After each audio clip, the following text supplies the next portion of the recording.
I mean, I think even on YouTube, I'm sure they employ people to almost place disinformation to get the infighting going, to get... Oh yeah, I'm sure. There's a lot of these tricks, isn't there? You know, well, listen, I mean, in China they have people employed only to combat anything that challenges the government. They've got whole walls, rooms of people doing this. And we think we don't do that. Of course there must be people selling stuff out like that. It's not that different here. No. So we need to be really, really aware of that and tuned into that. And, you know, we've got to be as squeaky clean as we can. If we're going to accuse other people of spreading untruths, but we are spreading untruths without even realising it, just purely because we're not being discerning. It just doesn't help anybody. So there's a lot more we can do to help ourselves. You've got to tread into it a little bit, you know. I think like you said, we've got to find like some common ground just that we can all agree on, and then just stay on that common ground together. And then I say fighting between like thermite to directed energy to the media story. You know, I think we've got to just find a common ground. If it came down, well, Berlin 7 came down by itself. You know, things like that. It's just that's an obvious. Something. Definitely. So I think anybody that wants a better conversation about truth needs to take some responsibility as well. You know, absolutely. And it is difficult. I mean, it is difficult because, like, take the whole crisis actors theory. This is a really big one. So some people say various atrocities, they don't happen. They're all actors. It's just to put a state of fear out there. Now, the issue there is, I think that has happened sometimes. And I mean, certainly, like there's a bit of footage from Iraq where you see the bomb go off and there's no one there in the street, and suddenly a load of people run into the road and all lie down to look like they've been injured.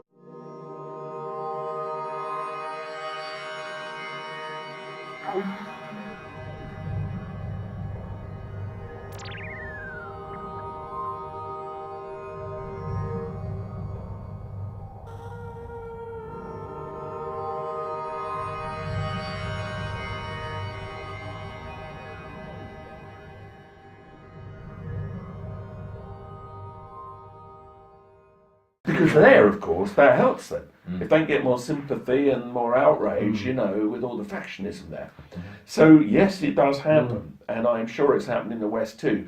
What I have an issue with, though, is that now any atrocity that happens, immediately, I mean, guaranteed within 2 minutes, somebody said, well, that's fake, isn't it? But not based on anything. And I'm going, why are you saying that's fake? And they'll often pick out just things that are not really anomalies, but if you don't think about them, it rushes around the net. And that level of just instant denial is an issue. You've got to have evidence.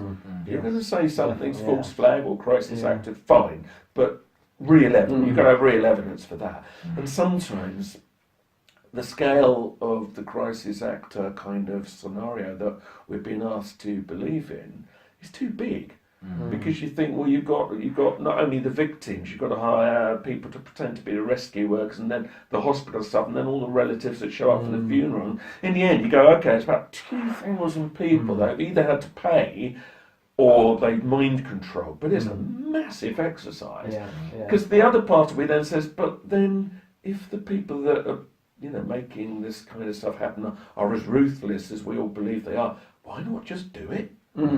Why not mind control someone and make them kill people? That's what I fail to understand, is why we're almost protecting the powers that be by saying, oh, well, they're nice, really. They wouldn't really kill people, would they? They'd only hire some crisis actors. I think that's almost letting them off the hook. So yes, there are crisis actors, and you know, we can argue which are which. I think it does happen, but I don't think it always happens. And I think there are more than enough ruthless people in the world that will happily kill, as we all know. They didn't think twice on 9/11, did they? Taking out whatever 3,000 nearly people. So why would they think twice anywhere else? So we need to consider the logic. I don't think they're that nice. I'd love to think they were so nice. They never really killed people. They only pretend to kill people. But sadly, I don't think they are that nice. So. But yeah, this is a kind of debate that you can't really have, though, because the minute you say, I don't believe everything's crisis actors, the ones that believe it's all crisis actors go, well, you're a shill. Yeah, you're working for the other side. For God's sake. That's so stupid, because it doesn't, you know, let's have the critical thinking debate that we're not being allowed to have in the mainstream. Yeah. But what's happening is we're starting to police ourselves. Then you get no platforming within the truth-seeking. Oh, you can't say that. Oh, if you say that, you must be working for the other side. I mean, come on, there's a lot of guys. that, isn't there? Yeah. There's a lot of it, and it's so stupid. It doesn't help anybody. And ultimately, on the outside, people just think, what a bunch of twerps. Yeah. I'm not getting involved with this. And that's sad. So, more credibility and a little bit more sensible thinking and just allowing differences of opinion without having to fight would be ever so sensible. Yeah. I thought we learnt that in nursery school, but apparently not. I mean, we're all in it together at the end of the day, aren't we? Well, we should be. Should be. We should be. We should be. And often we're not, and that's the problem. So we should be all in it together. So, that would be nice. Where do you see a resolution? Well, is there a resolution? That's the thing. Within the truth movement, how can we get this common ground and all work together? How are we going to do that? Stop shouting at each other. Yeah. You mentioned YouTube, for instance, yes, and you read the comments. I mean, okay, listen. Reading YouTube comments is never good for the soul, right? And it does make you worry for the world, but you immediately see that thing of reaction. People just reacting. They're acting out. They're not thinking about what they're saying. They're not applying critical thinking. No. We so desperately need it, and that means being able to be critical of somebody, but someone hear them out and say, okay, I'm going to think about what he's saying, and you don't have to agree, but just have a very adult, reasoned debate. So, well, here's why I think you're wrong, and it proceeds like that, and we say, but we can agree on this, and we can agree on that, and provide evidence. If you're going to come up with a theory, fine.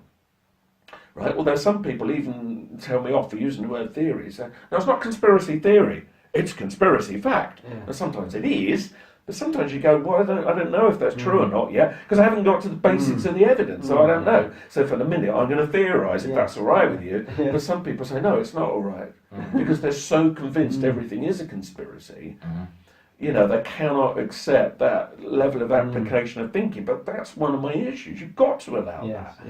And then you need evidence, you need hard evidence, you need sensible, reasoned evidence as well. And you need discernment, and you've got to use your head, and you've got to use your heart. And somewhere, if enough people come to a conclusion about something, you probably get to a truth there. But it might be you'll never get to a 100% truth. And that's a difficult, because nothing's 100% absolutely viable in terms of proving it. Nothing is. But we're all kind of assuming it is, but when you never get there, then people start fighting. I think, in my book, The Truth Agenda, I mean, what that means is, and I describe how that works. So the Truth Agenda is basically a line, and you've got like building blocks, so anomaly number 1, okay, say 9/11, right, let's look at the anomalies, right, that's an anomaly, building block, that's another one, and so on. Now, in the end, if they go above the line a bit, you go, okay, well, that's okay. If it's up there, you go, absolutely, without any question, we're not being told the truth. But if it's down there somewhere, I put that in what I call the grey box. I'll just think about that. I haven't seen enough evidence to make me absolutely think that that's true. 9/11, for instance, is up here, so unquestionably. But even then, so I will say to anybody, I believe the official story of 9/11 is completely a lie, obviously, if you've bothered to look at the evidence. But if I then say, and I know 100% exactly what happened, no, I don't, because I wasn't there. I can look at film and I can reason with the evidence and I can guess, but I don't know for sure. And I think one of the worst things you can do is say to somebody, you know for sure, and when they say, how do you know for sure? And you go, well, I just do. Not good enough. And you'll be attacked. And down the pub, try it out, you'll be literally just taken apart. Because reasonably, people will say that's not evidence. We're all saying, well, it's obvious. But we do that sometimes. We go, oh, well, I know 100% this. And you go, well, you don't really. It's better to not say that and say, look, I think there's a very high probability that this is false flag or whatever. And it's funny, people go with you on that and go, okay, well, I'm curious to see the evidence. The minute you say, you've got to believe me, and I know, of course you don't know. And people, they'll suss you out in 10 seconds. So we need a bit more sensible thinking. It really would help everybody. And then you won't get beaten up in the pub so much. Not Yeah. just on YouTube. Yeah. or just in YouTube. Yeah. I listen. If you spend your days in the YouTube forums, right, you Yeah. know what's coming to Yeah. you. So you've only got yourselves to blame. Exactly. Well, we know. I mean, we had this discussion about YouTube comments. You know, we'll gladly have a reasonable debate and a chat with people. As soon as they get aggressive And swearing, Yeah. then we we just end know, you know, forget it. yeah. You know, there's Yeah. personal attacks. Well, I mean, I've kind of learned actually not to read them now. Yes. Yeah. It's just not worth Yes, it because yeah. I mean, you could try and answer everybody back, and in the end, you think, you know what? I put something out there with good faith. If they want to agree or disagree, it's actually not my business. Yeah. If you want to call me an idiot, Mm. whatever. Right, I'm not an idiot. Maybe I'm an idiot, but I don't even care. I'll That's decide how that. I think, I'll yeah. decide that. I'm Yeah. going to have you telling me that. If you want to believe that, that's fine. Yeah, it's your viewpoint. So in the end, it's like, and I mean, okay, if somebody says something really seriously misrepresentative, you might have to correct that. Yeah. But if they're just, Yeah. you know, just mouthing off, there's no level of engagement you can No. even really have with those No, people, yeah. and it's not worth it. No. it isn't. You know, and if anybody takes YouTube comments that seriously, they probably ought to look at their Mm. life Yes. Exactly. and what's going on in it, because Exactly, yeah. there's more things to worry Yeah, about than exactly. that. You know. Yeah. And a lot. Yeah, we don't have a lot of comments so far, but we've had some strange ones, haven't we? Yeah, but you're thinking that they're They just trolls think, and And somebody think, oh, I can't bother with this, you know. It's like, because it's not leading anywhere, there's no point in it. It's just, you know, they're not bringing anything, you know, with any critical thinking or anything. Not, it seems. I mean, I think the thing to do though is to not react with anger, which is Yes. what you often get. Yes. But if you react then Yes. with anger to an angry comment, Exactly, of course yeah. you're just You invite it then, don't you? keeping Yeah. it going, Yeah. and so Yeah. you have to just be tolerant and Mm. accept. Okay, I don't like what they said, and stay civil. Yeah. Civil Yeah. words is something we've all Exactly. forgotten about, but it Yeah. does make a difference. And just say, Yeah. Yeah. This I'm is sorry what we if you're- discussed, isn't it? It's how Yeah. we're going to be always be respectful of people, and always, you know, never, you know. well, otherwise you're falling into that thing of being programmed to react. Yes. Yeah. Yes. And Yeah. that's too much of that. Exactly, You've only yeah. got to look at anything on television, and it's all about getting a reaction Yes. out of you. Yeah. Yeah. And we mustn't do that. No. You know, we've got, you know, if we are going to try to want to create a better world, we have to set the example. Mm. Yeah. And so few people on the YouTube comments seem to get that. It's like, well, hang on, no, that's not fair on all of them. But Yeah. you know, there are very loud people that Mm. just don't seem to Mm. realise that they're not doing anybody a favour, which then makes you think, well, is somebody deliberately doing that Yeah. to Yeah, undermine the good exactly, stuff? And sometimes probably yes. Mm. Yes. Probably, Yes. I agree. Yeah. But the thing is not to fall into it, and also I think not to fall into that fear zone. Mm. I mean, what I find quite interesting is how many people will say there's a control agenda using fear, which there clearly is. Yes. Okay. Yeah, yeah, But then you look at their lives and they're living in fear all the time. And fear is ruling their lives. Now, I've known people in the truth seeker world, good people, doing great work, Mm. who clearly are living in fear, Mm. either of their lives because they believe someone's going to come and get them, or they're looking out the window and seeing what they think are chemtrails and it's going to kill them next week or whatever. And what I think about that is, okay, I understand the concern and I share many of their concerns, Yeah. but if I give in to that and I'm walking around like this every day, they've won. Yes. Yeah. Yeah. They've had the victory. Exactly. Yeah. Sod Yeah. that. I'm not Yeah. giving them the victory. Yeah. You do what you can do, Mm. or you try to, or should be. If you can do something to offset the dark agenda, my feeling is do it. Yeah. And even if that means doing something little locally, like saving a bus shelter or campaigning against a mast or whatever, that's really important too. You can shove as much as you want on social media, but you still need to do stuff sometimes. Yes. Do that. If you've got somewhere that you can be heard and say something useful, great, do it, say it. But when you've done all that, is that going to actually go any further? Is the government going to ring you up and say, oh, we've heard your comments, you're quite right, we're going to change it? They're probably not going to. So there comes a point in the day when you think, actually, I've probably given enough on that today. And my approach is, I'm now going to put the kettle on. And I'm going to read about rock music or whatever I want to do that day. Yeah. And I'm just going to enjoy myself now. Because otherwise, you only bring people down and you're just creating more fear. And if by spreading the truth-seeking stuff, you're doing it by making people more afraid, is that making a better world? Probably not. Totally And that's a agree. really Totally tricky agree, line. yeah. And I'm Yeah. really aware of that when I give talks Mm. to mainstream groups Yeah. about conspiracy theory. I'm aware that Mm. it's frightening for a lot of people. Mm.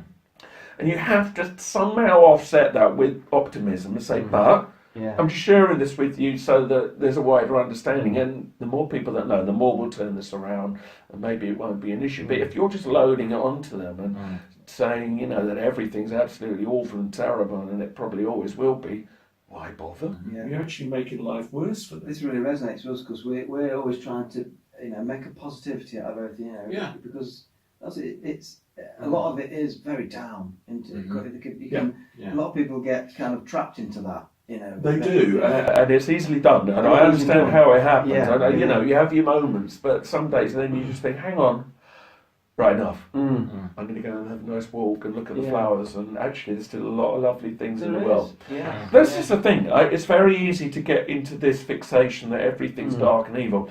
Actually, most people in the world are good. Yes. Most people just Yes. want to get on, they want to live their lives, they want Yeah. to be happy. Yeah. Okay, we know there's a loud minority that mess it up, Mm. but they are a minority. Yeah. And even it's like, I mean, you know, there are people I know, they read the Daily Express and they read all the horror stories and people being knifed and shot. And I say to them, when did you last see someone get shot? Mm. Well, never. Or knifed, or have you ever been mugged recently? No. But I said, well, why are you afraid to go out your door? And it's true, some people can get to the point they're afraid to go out the door. Yeah. And listen, there are terrible things that happen, it's true, but they're actually generally few and far between, and you do your best to avoid it. Mostly you don't see that. Yeah. But some people live as if, my God, that's going on everywhere, and they believe all this focus of dark material in the papers, as if that now is the whole of life. There are particularly older people, because I think you get more fearful as you get on. And I think that's played on by the media. Yeah. Yeah. Definitely. And they feel maybe not as physically strong as they were, and they feel a little bit more vulnerable. And often I hear them speaking when I meet them, and they honestly think the world outside is kind of an anarchy. And you say, well, not really. Yeah. Have you been out recently? But you can fall into that. And if we're adding to that, we're not helping. It's true. And if you believe, as I do personally, in collective consciousness, and I think there's massive experiments, Yeah. Yeah. you know, and there's a lot of work out that would show that what we all collectively think in the end shapes itself into something tangible by whatever mechanism. We owe it to everybody to pour something good into it. So the more we're pouring fear and negativity, the more we get pulled down by the very ruling elite that uses that, loves that, Exactly. and then we're more controllable. You've got to rise above that and be, I mean, I love the name of your website, Unite. This is it. Let's unite and be really Yeah. positive Yeah. and go the other way. Yeah. And if you're not going the other way, you know what? You might as well forget all the truth stuff and shove EastEnders or like anybody else, Yeah, because you exactly. might as well, because you're not doing any good Yeah, if exactly. you're just spreading darkness around. You've got to hit the balance. You've got to make people understand why there are things to be concerned about. You can't avoid that. That's true. Yeah. But then you need to say, but it's all right, because you know what? We're all in the majority here. And the rest of the people doing this, they're very tiny people. They're very powerful, but only because we've allowed them to be. Yeah. And the more you fall into their fear agenda, the more that they will always have that upper hand. Exactly. So Yeah. it's all about balance. Yeah. Definitely. I know it's Yeah. plate spinning often, but you keep your good sense of humour. Keep a sense of humour. You've got to. It's vital. Absolutely, Yeah, you it's must vital. do. And Yeah. I mean, some of the people that I've worked with over the years, we started off in the crop circle world, and then we got into all the other stuff. One saving grace: we can laugh. Yeah. Yeah. You know, there's Exactly. terrible Exactly. things going on, Yeah. we Yeah. can still laugh Yeah. about it, and that's really important. Yeah. Because that also can diffuse some dark forces as well. I think they don't get laughter, they don't really get lightness And and again, touch. that resonates with us because we try and add a bit of comedy. Oh, yeah, occasionally. we do. Without we do the comedy without ridiculing the what we're doing. Yeah. It's separate, but it's just to give a bit of light relief, just Yeah, positivity out there.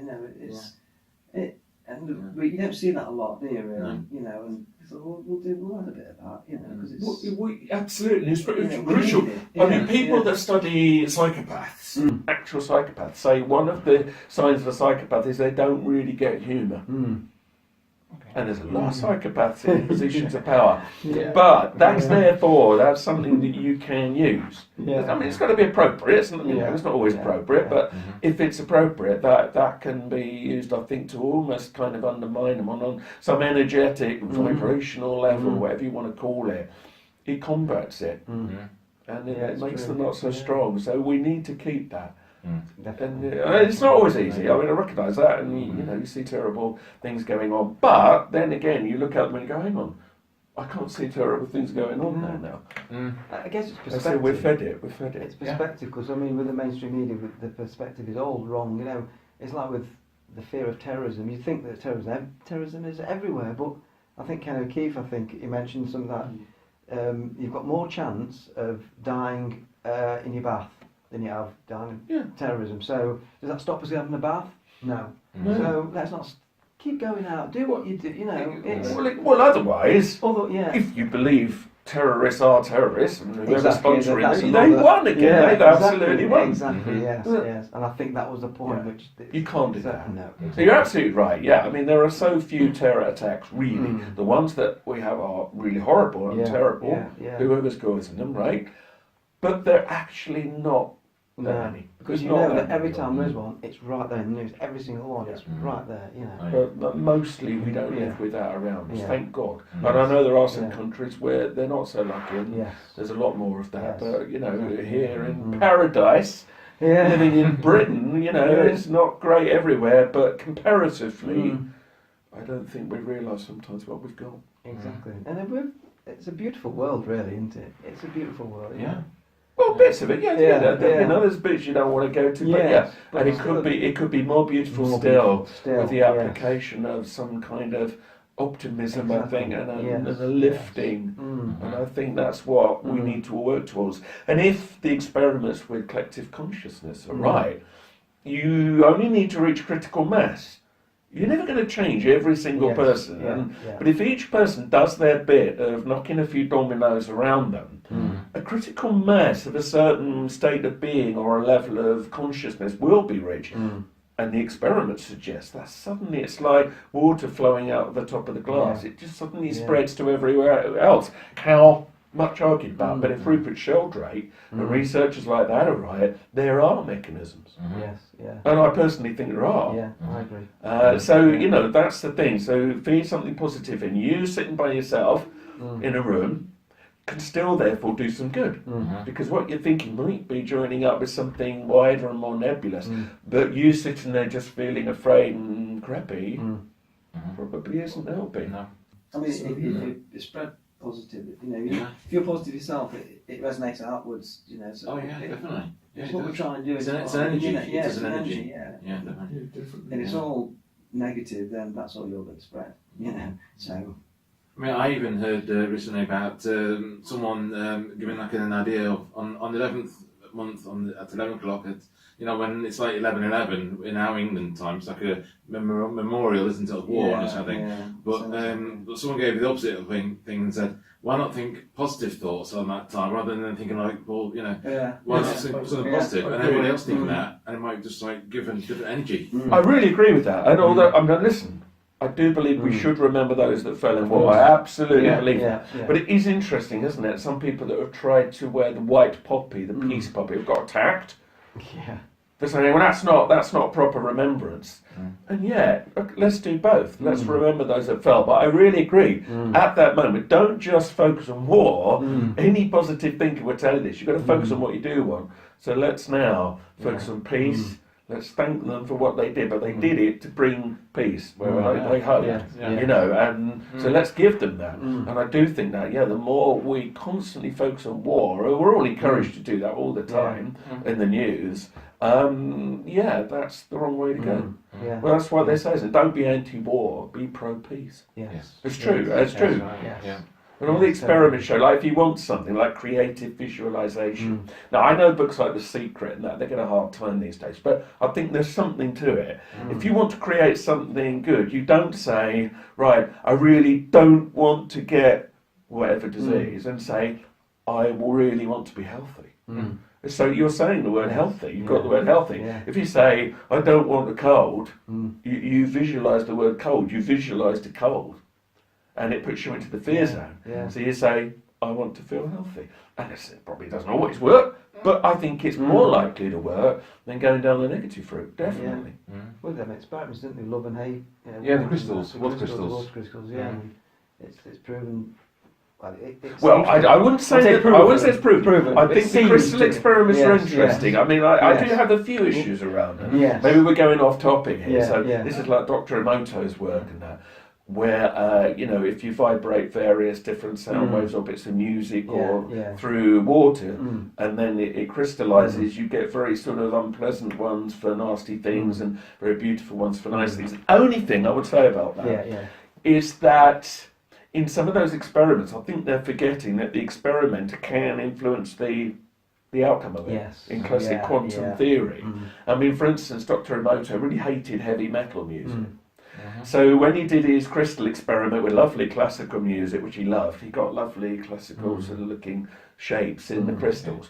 When he played it heavy metal, which he hated, and that's why he thought what he'd see the difference was you get these misshapen things. But my view on that is, but how do we know he didn't influence that? Because from the start, he was on the absolute thing of heavy metal is bad and horrible and I hate it. So I can't be sure that he didn't then influence that experiment. There's lots of people I know who love heavy metal and it actually lifts them up. Yeah. I know some people think there's a horrible occult agenda, and I think for some of it there is.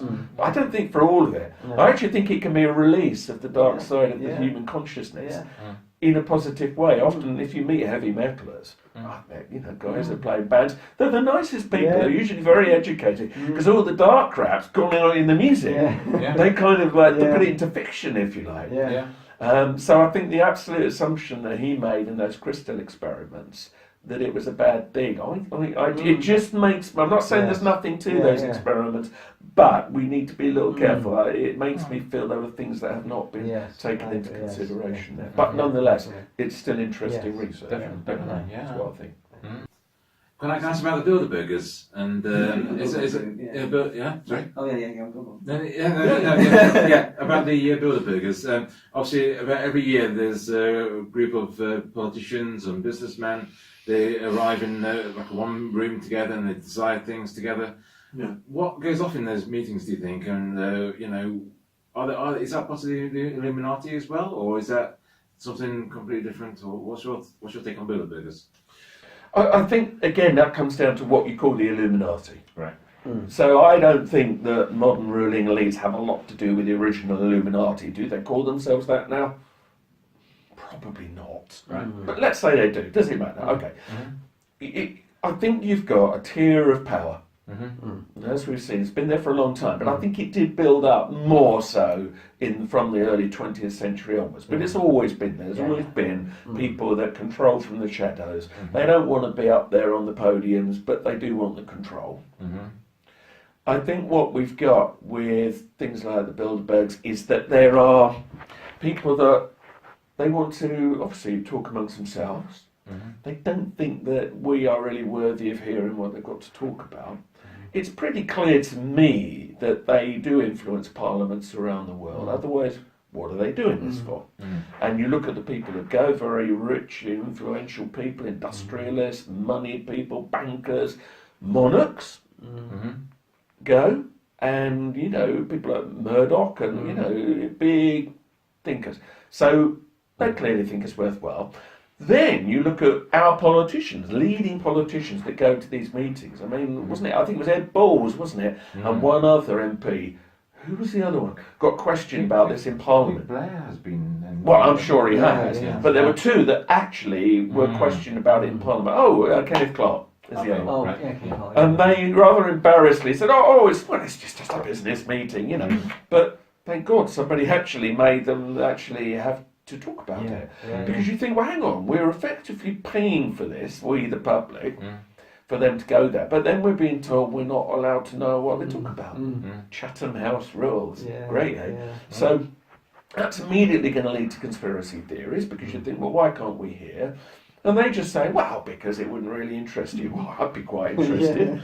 And what I think about it is that they shouldn't be undemocratic, unelected crangos like that with that much influence. Or at least, if there's going to be them, we should all be allowed to talk about it openly. And the media should be covering it and trying to find out more. I know a few have.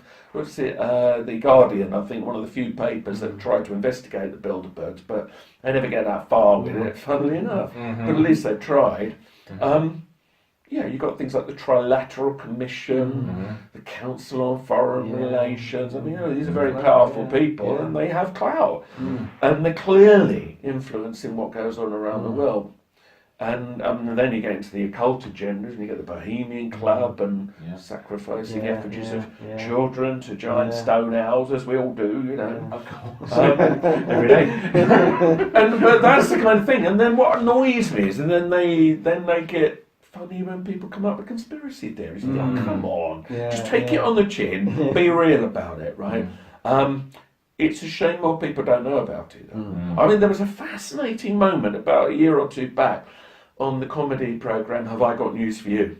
John Ronson, the author, the journalist, was on. Now, John Ronson, he's kind of a skeptic, but he's interested in people that believe in conspiracies. But he did break into the Bohemian Grove compound with Channel 4 cameras some years ago and filmed the cremation of care ceremony. Now, you can watch it on YouTube. So you can watch the cremation of care thing on YouTube. It's not even hidden now. It's there. And he made it a chapter of his best-selling book, Them. Now, he's kind of, you know, well, I don't really know what this means, but all right, I did see this. So he's a mainstream source saying, all right, this does happen, and I did see it with my own eyes. But he was on Have I Got News For You? And anyway, he raised the issue of the Bohemian Club, you know. And he sort of said, and you know, I went to this and saw this, and not a single other person on the panel would respond. They didn't even joke about it. They're just like, look, I'm not going to even talk about it. And it was fascinating. So, you know, they didn't even want to joke about it. And instead of saying, I don't even know what you're talking about, John, they completely blanked him. So it's interesting, isn't it? So it is out there. It gets the occasional mention. Bill Clinton famously referred to it in a speech, albeit in a humorous vein. But it can be so out there, and yet the majority of people don't know it's going on. I mean, that's one thing I like to raise in my talks, show them a picture of the Bohemian Grove things, because you go, famous people are going, Bush and Blair and Kissinger's and Nixon's, all these people, Reagan. We all know they've been. There's even photographs of some of these people there, right? And they're dressing up in funny robes and worshipping giant stone owls. And you say, did you know that? And they go, no. And I say, do you think I'm making this up? And I have to go, yes. Go, well, not. And here's where you can read about it. And then they go, oh. Because you think, well, if that could be going on in the world, what else is going on? And that's the surface. I mean, listen, people, I think the actor Harry Shearer, who does some of the voices in The Simpsons, he was in Spinal Tap. He says he's been. And he kind of brushed it aside and said, it's just a silly pageant, it's nothing. But, I mean, listen, in an age when we've seen Rolf Harris go to prison, sacrificing effigies of children, at the very least, is in bad taste. And of course, you've got all the claims of the paedophile agendas, which are much, much darker than that. Which, of course, nobody's been allowed to get even near. You know, Westminster paedophile ring, what's that? No. So that's all history now, as far as mainstream's concerned. But, you know, I think if you can show people that there are things like that going on, and then point out Bilderbergs and Council on Foreign Relations, whatever, and say, look, this is real, this is verifiable, you can at least make them more aware that probably there's deeper stuff than that going on beneath that. But what's extraordinary is so many leading figures go, and yet still nobody questions them about it, on the whole. Apart from that very rare time once in the House of Commons, never repeated. As an urgent question, I rise to ask the Chancellor of the Exchequer to now make a statement on the Bilderberg conference which he attended. This is the first occasion for me, as I've never previously answered a question in the House of Commons on behalf of a private organisation for which the government has no responsibility. I have actually been a member of the steering committee of Bilderberg for many years now, I think about 10 years, and by chance actually this is my last year because we have a rule against being on the committee for too long, so I'm on the point of stepping down. And a very interesting 2 or 3 days take place in which we have discussions on matters of public affairs. There's a very wide range of experience, a very wide range of political opinion represented, and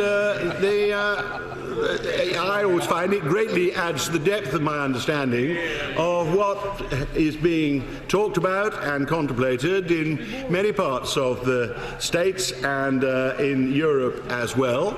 The Bilderberg Conference comprises about 130 of the world's, or Western world's, top decision makers from the banks, the multinational companies, the EU Commission. I'm coming to the politicians, also from WTO, IMF, World Bank, and of course leading politicians from the US, Canada, Eurozone, and the UK. And I think, though they were clearly discussing some of the biggest issues confronting the Western economies at this time, why have we had no statement either from the Prime Minister or from the Chancellor or indeed from the Minister without portfolio, all of whom attended in an official capacity? Why did they offer no statement, even though such decisions may well have a significant effect on UK government policy or the livelihood of future UK citizens? And it's extraordinary. So these things are in plain sight, but they rely on the fact most people are too busy just getting on with their own lives and watching telly and reading, take a break or whatever, that they'll just never come across it, and duly they don't, for the most part. And I guess that's what we're trying to do. We're just trying to sort of make sure they come across it a little bit more. Yeah, just throw things out there. Because there's things in plain sight that you won't come across if you just watch the BBC. And you kept busy and you don't. I mean, it may well be that what we're doing now may not find its place yet. I mean, I often think, because if you look at, say, the JFK shooting, right, the general view of most people is there was more than one gunman, it was probably a wider coup d'etat. But ask people on the detail of that and they don't really know, but it's kind of gone into the collective. But that happened by a lot of people doing a lot of investigation. Although nobody can remember the detail unless you look at it specifically, it has kind of seeped out, and I think that's what's going on now. So in the same way that comedians can make jokes about 9/11 truthers and reptilian royals and expect everyone to know what it means, that's something has seeped there. Now, it's not much, but it's the beginning. And I think that although we all, for instance, really wanted to believe we might get a reinvestigation into 9/11, for instance, and I don't think now that's likely to happen anytime soon. What has happened is that all the data that's been collected, all the observations that have been made and needed to be made now, while it's relatively fresh, are now in the historical record. And I hope somewhere down the line it will come to count.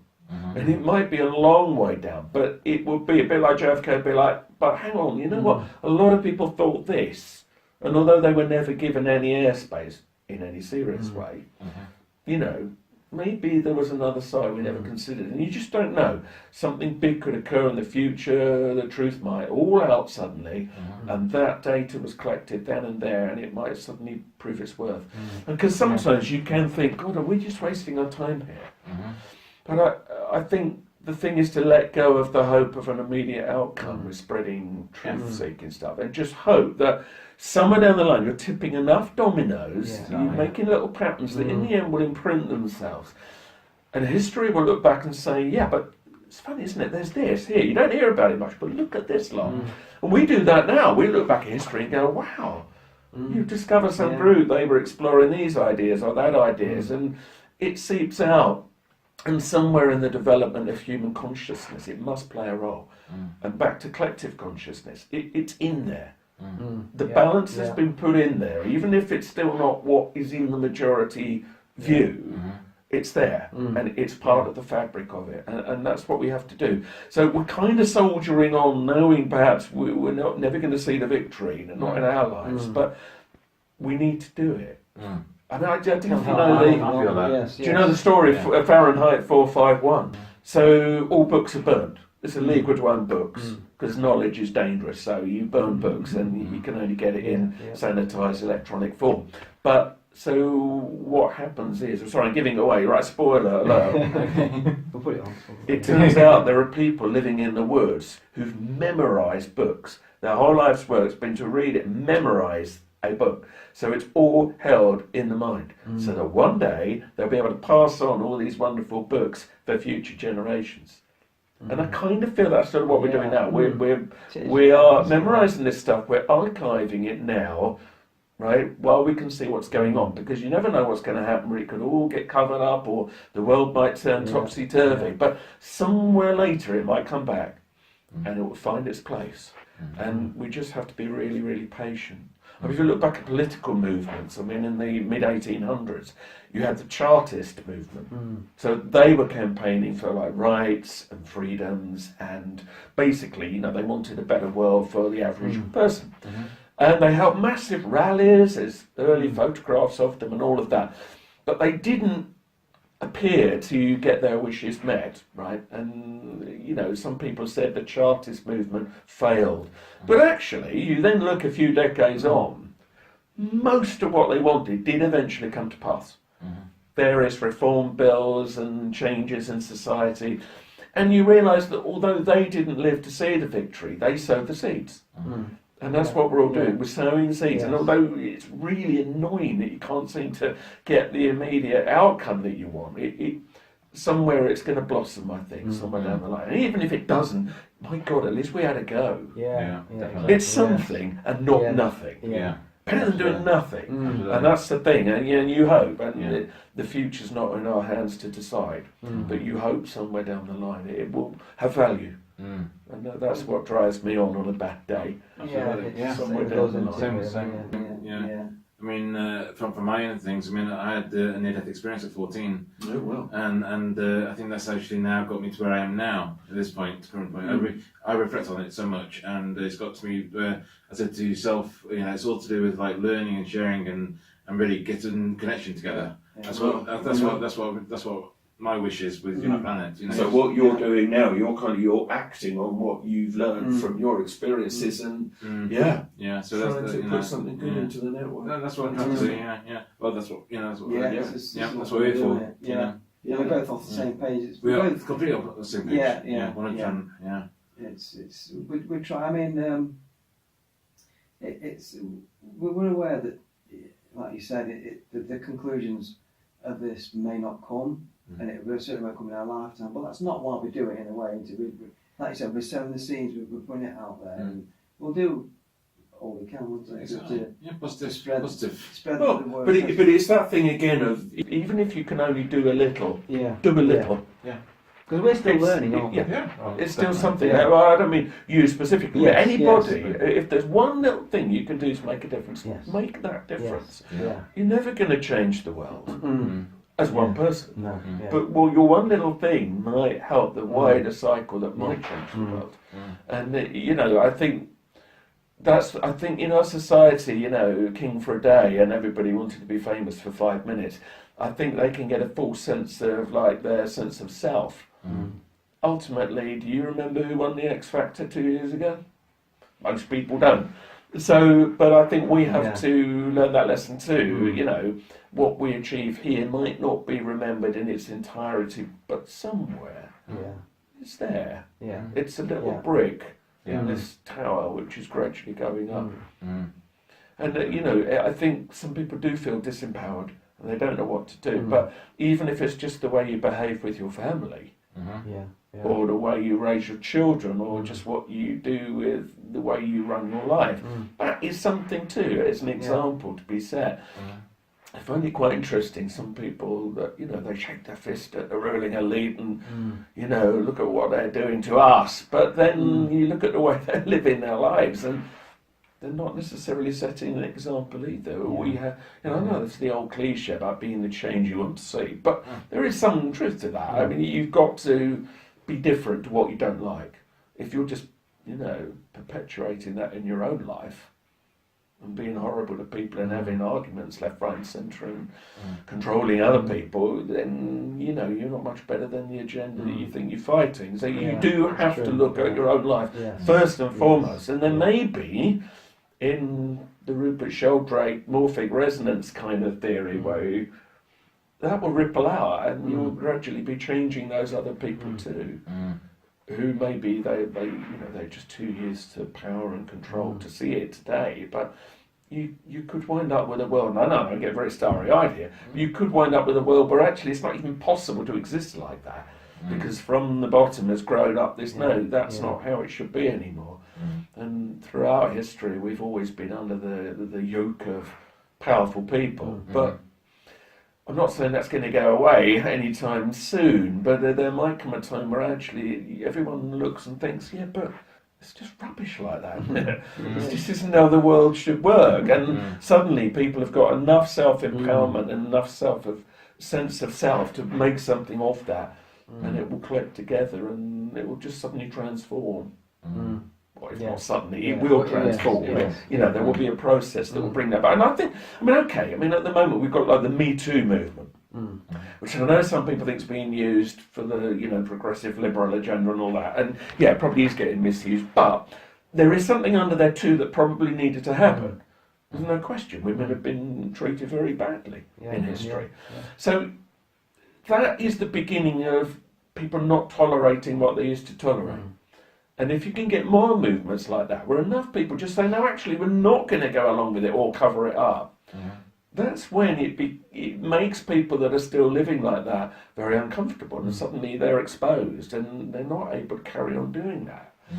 And you need to keep doing that now with everything. And I think exposing the truth and exposing the actual real fake news of the mainstream media to the point where actually that crumbles away could happen, because already many younger people don't watch the BBC, they don't watch ITN, they're getting their news from alternative sources, which is why the establishment's trying to get it off the net and make it unavailable. But I don't think they'll win ultimately, but they're making it harder. But you're going to wind up with getting generations of people that never even got exposure to all that mainstream hype, and might just think, I don't even know why anybody believes that anyway.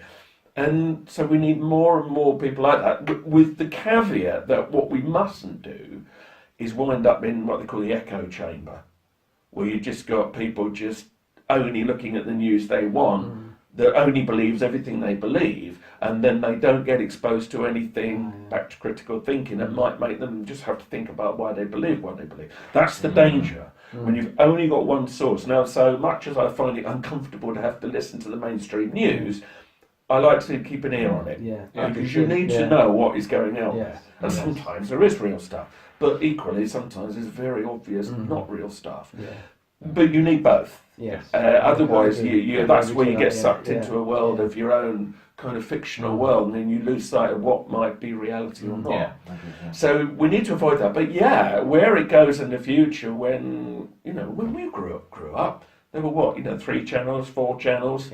Everyone was watching the same thing. You go into school or work the next day, and you could bet your life a fair amount of the room had watched everything you'd watched. But that's just not true anymore. It's completely fragmented in a way we've not had in any recent history. So this is something new, and that could go to a number of interesting places. And we need to try and use that as a positive and not let anybody else misuse it. But it's all an unknown as to where that goes. But it's something different to how we grew up. So, it could offer hope. It could all change. I mean, I've noticed just in the last few years, 10, 15 years, more people are, to use the term, waking up to certain aspects of it, aren't they? Certain aspect, and obviously the powers that be know this, and this is what they're trying to close down now. Is that a result of that? Because they're knowing that a lot of people are questioning things that they probably didn't do pre-internet. Well, or, as we said, they Yeah. probably did, but but they not- didn't have a forum in which to Yes, express it. yes, Mm. yes. And nobody to hear them out, so Yes, everyone just shut yes, up. Yeah. But as we've seen, actually, often people never believe Mm. in what the authorities were Yeah. saying. But I mean, if you look at, say, 9/11, Mm. I think on the 10th anniversary, they did a number of polls from around the world. Yeah, So if you put all those together and you do a meta-analysis, it works out that around 50% of the world's population doesn't believe the official story. Now that's huge. Yeah, yeah. Now within that there are differences. So some people say it was a false flag, some say it was allowed to happen. You know, so that they're not necessarily of one mind, but nonetheless you've got people that do not believe they were told the truth or the whole truth about it.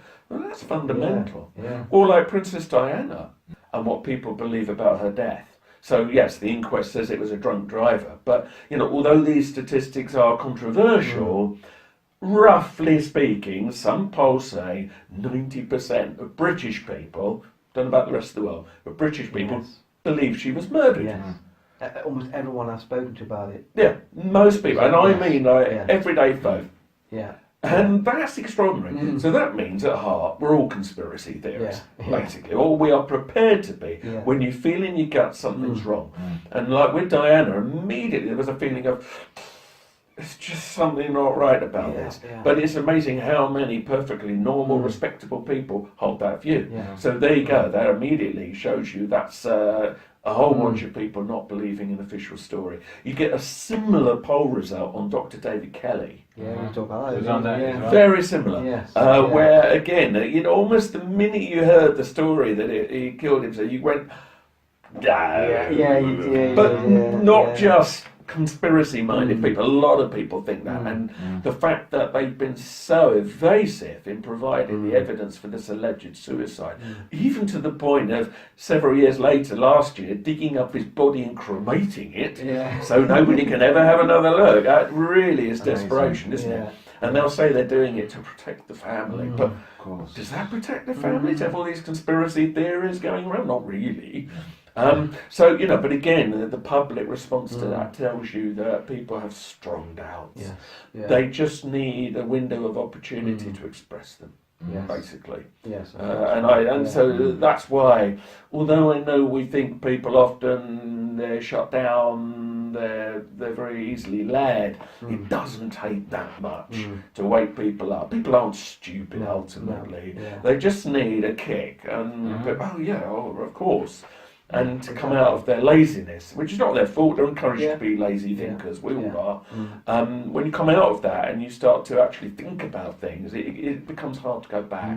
So there is hope. Yes. There is absolutely hope. Totally And agree, yes. people are generally wised up on the street. You talk to them, you know, they might be, you know, coming from a particular angle and a viewpoint which, okay, might have led to them thinking that, but they can see what's going on, mostly. Yes. Yeah. They might not have the time or the energy to do anything with it, but now and then it comes out, Yeah. Yeah. you know.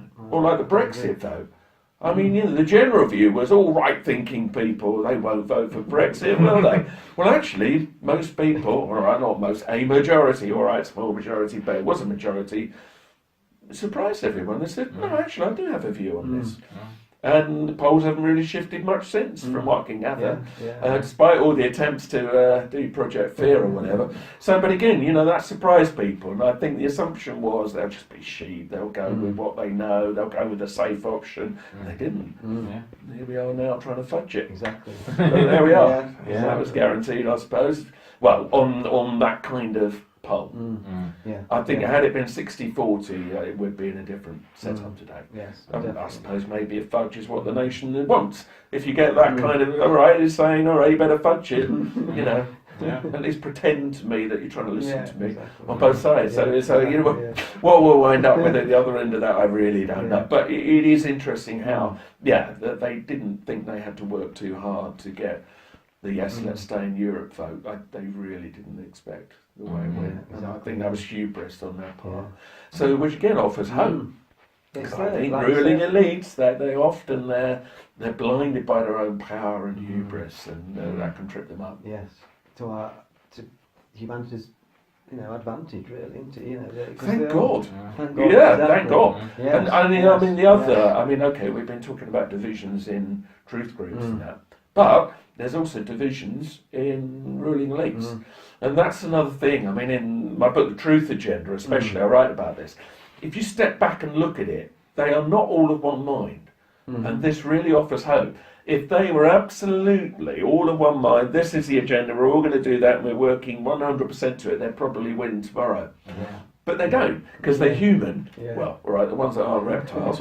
But they're human, probably, most of them. And they are going to make the same mistakes that we do. They want power. They want a little bit better than the other ones got. Yes, And so yes. divisions are up. And I mean, things like the Bilderberg meetings, apparently they don't always agree. Yeah. Apparently there are arguments.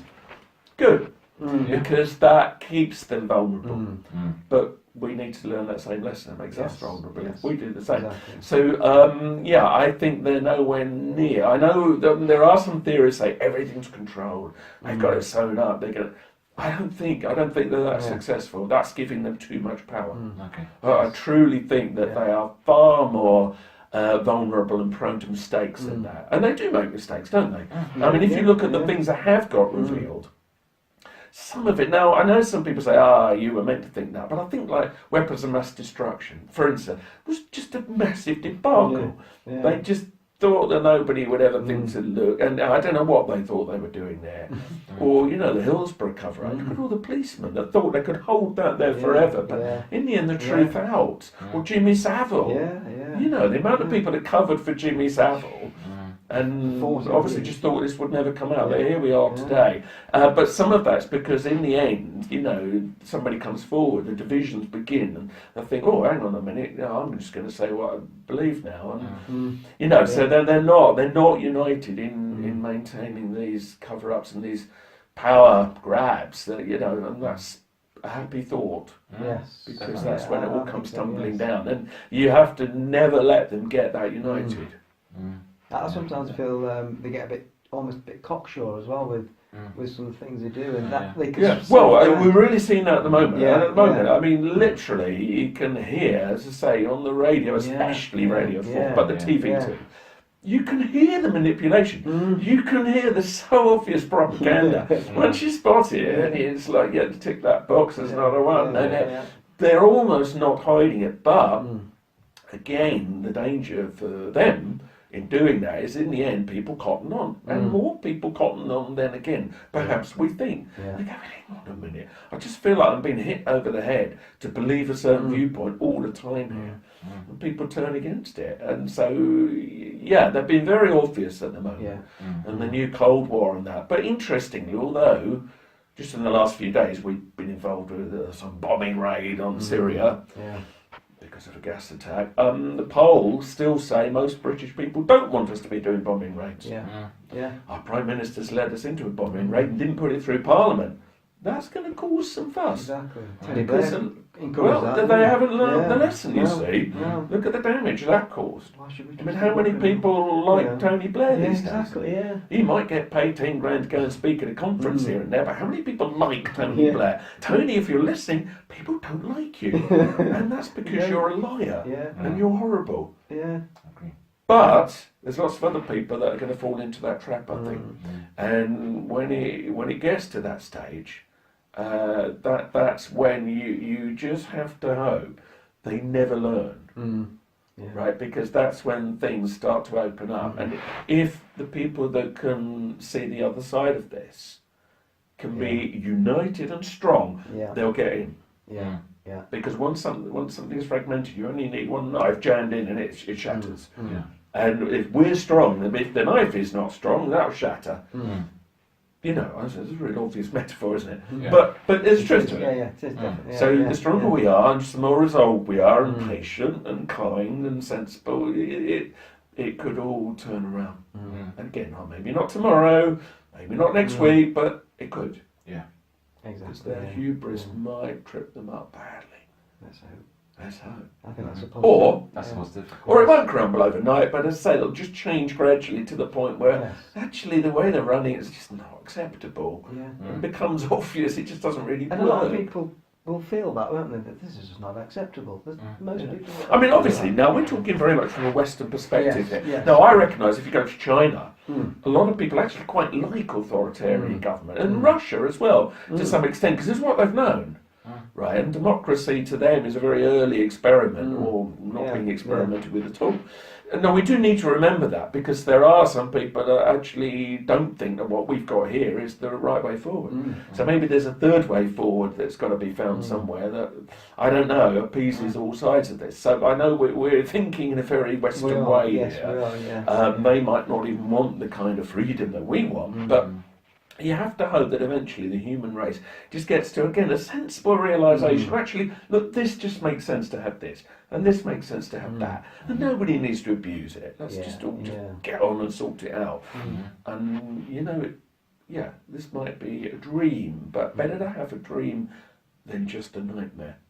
You know, that's the thing. And I do think that vision, having a sense of vision, would help. What we really lack in the West at the moment, and especially in Britain, is a lack of vision. And here we are, we're standing, right, Brexit, or whatever the fudge Brexit's going to wind up, is here. Even if you didn't want it, it's here, nearly, and it's offering an opportunity to say, what do we want to be here? Who are we as a people, right? The empire's gone, get over it, right? It's not coming back. We've got a choice now. It's a really good moment to really surge forward with a vision, but sadly, the people trying to pull this off just seem to have no vision. They're either just fighting for their own ends and just very small-minded, but there's nobody's got your blood racing with this could be a marvellous moment. I mean, you don't want people misleading you, but it would just be nice to feel enthusiastic for 5 minutes and think, I can see that. There's sensible vision there, you know, and wouldn't that be nice? But at the moment, it's all just fiddle-faddling and trying to sort of do damage limitation instead of going forward and saying, we're doing this and we're going to make this work now. But there we are. But again, I mean, to be fair, you look back through British history, we've always been a bit like this, but it would be nice to be a bit different now, wouldn't it? And stop riding on the coattails of America. Just because they do a bombing raid, we don't have to be involved in the bombing raid. We're trying to get reflected glory. I think they, the special relationship, whatever the hell that means these days, shouldn't mean us just doing what we're told to do or doing what we think will give us more prestige in the world. You know, if we're going to get prestige, let's do it for something good that we're doing. And, you know, this is very old thinking.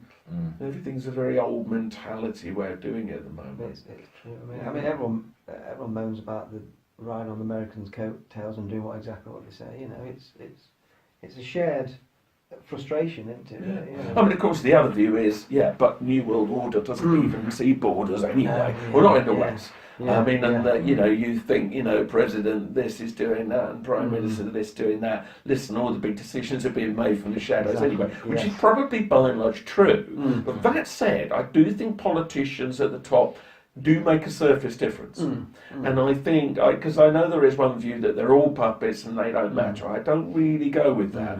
It does make some difference, even if it's cosmetic. And I think you see that with Tony Blair. I don't think there's many people would say Tony Blair isn't somewhere down the line involved in the New World Order. And, that's the thing. He clearly still has clout somewhere today, even though he's utterly discredited and nobody likes him, as we've established. He's clearly amongst this tier of rich and powerful, seen as somebody that means something. That's why he gets paid so much to speak at these strange conferences, and that's why he's forever on Radio 4. Why do they keep giving this man space? But so, that's the thing. You might be a puppet to some degree, but that can go deeper. That can go deeper, and so we do still need to take notice of the people we elect. It's not nothing, it's not utterly meaningless, and they have enough clout that they can make some difference, and therefore you need to take a bit of careful thought about who we shove up there. Because they have their own links and their own lobbyists and their own things. So they might not be the person making all the decisions, but they are linked to other people that, it might make some difference to have him there or her there, or not him or not her. It might be shuffling the deck chairs on the Titanic, but you might still want to shuffle them a little bit. Yeah. You know. Yeah, that's true. Yeah. Yeah. Right. It's been fantastic. It Yeah, does.